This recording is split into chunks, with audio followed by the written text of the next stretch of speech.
Olá pessoal, hoje nós vamos falar das dores e das delícias do processo de um projeto. Como tudo na vida, o projeto também tem um processo que ora é mais agradável, ora é menos agradável. Agora, vai depender muito da sua cabeça. Se você quiser, você vai sofrer muito, ou então você vai sofrer muito menos e aí realçar as coisas gostosas que o projeto propicia. A gente fala que a gente pode trabalhar com os dois lados do cérebro, isso é verdade, com o lado direito, que é mais intuitivo, mais criativo, que a gente voa. Depois, num outro momento, a gente trabalha com o lado esquerdo, que é mais pragmático, é mais racional, e com isso a gente vai fazendo aí um balanço. Só que nós estamos falando de um processo mais solitário, né? De uma criação mais individual, que existe sim em alguns casos, mas normalmente, em geral, a gente tem outros atores coadjuvantes. Nós temos sempre colaboradores que vão trabalhar com a gente no próprio processo do projeto.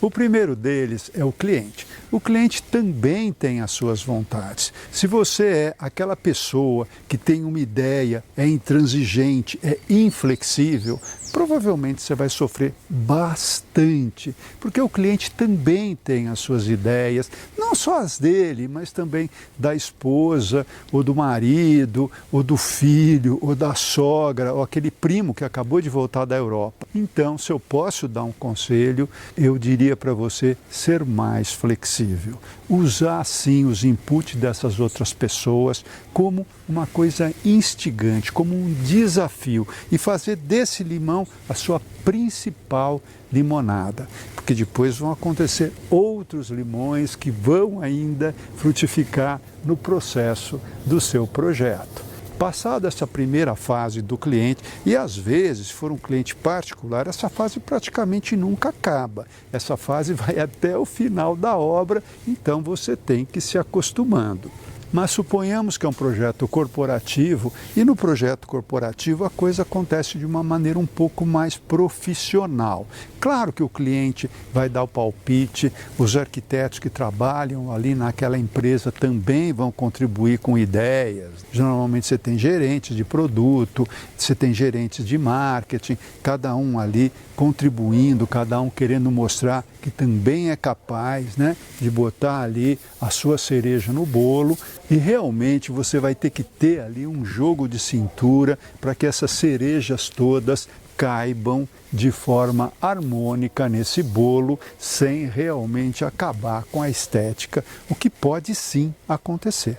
Mas mesmo nesses casos, você vai ter depois os clientes técnicos, vai ter o cara de elétrica que vai dizer que ali onde você tinha colocado aquele jardim de tapeçaria, né, que era um dos motes importantes do seu projeto, infelizmente vai ter que caber ali uma cabine transformadora, que é uma caixona enterrada, que você não pode ter praticamente nada em cima, e isso vai acabar sim com o seu jardim de forrações. Ou então, esse mesmo cara diz o seguinte: não, nós vamos ter que ter ali uma cabine pad mount. E isso é um trambolho, é uma caixa relativamente grande, e a lei de Murphy vai dizer que aquele elemento vai ficar exatamente no meio daquele ponto focal que você já tinha imaginado, tá? E vai estragar tudo.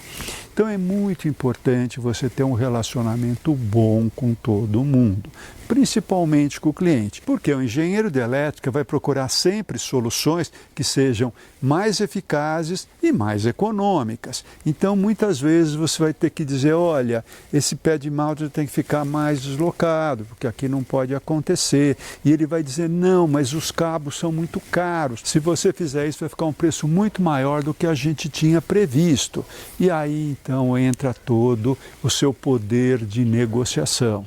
Você vai ter que conversar com o seu cliente. Agora, por favor, não use o argumento da beleza só. Isso é mais bonito, porque normalmente os engenheiros não vão aceitar muito isso, tá certo? Eles vão achar que você é capaz de fazer uma coisa tão bonita quanto, mesmo com aquele trambolho ali naquele ponto. Então é muito importante você usar os argumentos de custo também, como ele está te propondo, e falar que esse empreendimento precisa ser vendido, precisa encantar as pessoas, isso vai ter que aparecer forçosamente nas imagens, porque você não vai poder fazer um material de vendas enganoso, e isso realmente pode atrapalhar as vendas. Use sempre um contra-argumento na mesma direção que ele está te propondo. Existem arquitetos, paisagistas que são muito duros, são muito inflexíveis, dizem, não, tem que ser assim mesmo, porque minha concepção é essa. E aí depende muito do seu cliente. Tem cliente que acha até bacana você fazer isso, mas a maioria, principalmente se forem clientes corporativos, que vão trabalhar ali com várias outras pessoas, você vai ter que ser mais encantador e você vai ter que ter essa flexibilidade para poder gerenciar todo esse processo. Aí você realmente consegue tirar aquela cabine transformadora e passar para outro lugar. Mas aí chega então o pessoal da hidráulica, dizendo o seguinte, olha, nós temos várias caixas de passagens e temos que colocar aqui nesse local que você havia feito o seu jardim de tapeçaria. E você diz, pelo amor de Deus, vamos pegar todas essas caixas e colocá-las lá no outro canto, que aí eu coloco um arbusto na frente, eu disfarço. Fala, não, eu já fiz outro projeto, a gente pinta essas caixas de verde, elas ficam ótimas. Aí você diz, não, para esse padrão de empreendimento, a gente não pode fazer esse tipo de gambiarra, nós precisamos ter uma solução mais efetiva, uma solução mais inteligente, uma solução esteticamente mais interessante. E aí você vai tentar convencê-lo também. Isso porque a gente não falou do calculista. Muitas vezes você previu ali algumas árvores sobre aquelas lajes e chegam ali com a solução de que infelizmente não vai poder haver rebaixo, que vão ter que fazer uma laje plana e por vários motivos ali de pé direito da garagem, isso não pode acontecer e você vai ter que procurar então dar soluções de morrotes, sem que isso realmente vire ali, né, uma montanha no seu jardim, enfim. Esse processo de ter problemas durante todo o andar do projeto vai acontecer sim. Você pode ser mais flexível ou não, e você vai poder sofrer mais ou menos, depende muito da sua postura. No início da carreira, quando eu me formei, eu era muito prepotente. Eu achava que eu sabia de tudo, né, que eu ia dar as ideias e tinham que ser executadas daquela forma, até porque eu tinha feito um curso de arquitetura, né, eu tinha recebido ali um canudo dizendo que eu era capaz de fazer aquilo. E eu sofria muito, porque eu tinha um nível de expectativa muito alto. Eu queria que as minhas ideias fossem executadas, realmente sem um mínimo de distorção. Isso era um preciosismo incrível da minha parte. E esse preciosismo fazia com que eu sofresse demais. Com o tempo, a gente vai ficando mais maduro, a gente vai entendendo mais os processos e hoje eu entendi o seguinte, tudo que é inflexível quebra. Tudo que é flexível se amolda. E essa lição eu comecei a praticar no dia a dia dos nossos trabalhos. E foi muito melhor, porque a partir do momento em que você começa a conversar, tem essa flexibilidade, tem toda essa conversa com as pessoas que estão ao seu lado, você se torna uma pessoa mais simpática, menos prepotente, menos arrogante, as pessoas te ouvem mais, elas entendem mais os seus argumentos. E tudo fica um pouco mais fácil. E outra coisa, você precisa entender, né, que é muito raro um projeto super autoral, pelo menos na forma como eu trabalho. O que é isso? Você faz um risco e esse risco aparece diretamente na obra. Eu prefiro entender que o processo do projeto ele é mais colaborativo.